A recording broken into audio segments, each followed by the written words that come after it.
H K ಪಾಟೀಲರು ಗಣಿಯಲ್ಲಿ ನೋಂದಾಗಿರುವಂಥ ಕೇಸುಗಳ ಬಗ್ಗೆ ಪ್ರಗತಿ ಬಗ್ಗೆ 90% ಕೇಸುಗಳು ಇತ್ಯರ್ಥ ಆಗಿಲ್ಲ ಅನ್ನುವಂಥದ್ದು ಅತ್ಯಂತ ಮಹತ್ವದ ವಿಚಾರವನ್ನು ಅವರು ತೆಗೆದಿದ್ದಾರೆ. ಇಂದು ಕೂಡ ಅವ್ರ ಸರ್ಕಾರ ಇತ್ತು, ಈಗಲೂ ಕೂಡ ಅವ್ರ ಸರ್ಕಾರ ಇದೆ.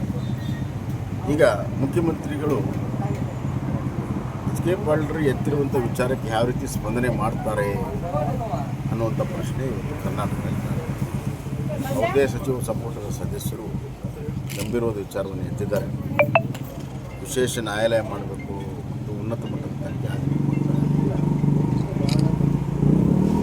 ಈಗಾಗಲೇ ಹಲವಾರು ಕೇಸುಗಳು ನೋಂದಣಿ ಆಗಿದ್ದಾವೆ, CBIಯಲ್ಲಿದ್ದಾವೆ, SITಯಲ್ಲಿದ್ದಾವೆ. SIT ಆಫೀಸರ್ಸ್ ಮೇಲೇ ಭಾಳಷ್ಟು ಸಂಶಯಾತ್ಮಕವಾಗಿರುವಂಥ ಆರೋಪಗಳು ಬಂದಿವೆ. SIT ಮುಖ್ಯಸ್ಥರ ಮೇಲೇ ಆರೋಪಗಳು ಬಂದಿವೆ. ಇನ್ನು ಯಾವ ರೀತಿ ತನಿಖೆ ಮಾಡ್ತಾರೆ ನೋಡೋಣ.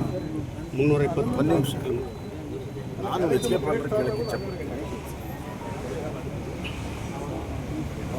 2017-18 ಪೂರ್ವದ ಕೇಸುಗಳ ಬಗ್ಗೆ ಚರ್ಚೆ ಮಾಡಿದ್ದಾರೆ. ಸನ್ಮಾನ್ಯ ಸಿದ್ದರಾಮಯ್ಯ ಅವರು ಮುಖ್ಯಮಂತ್ರಿ ಇದ್ದಾಗ ಇಡೀ ದೇಶದಲ್ಲಿ ಮೈನ್ಸ್ಗಳನ್ನು ಹರಾಜು ಮಾಡಬೇಕು ಅಂತ ಹೇಳಿ ನಿರ್ಣಯ, ಕೇಂದ್ರ ಸರ್ಕಾರ ಕಾನೂನನ್ನು ಬದಲಾವಣೆ ಮಾಡಿದೆ.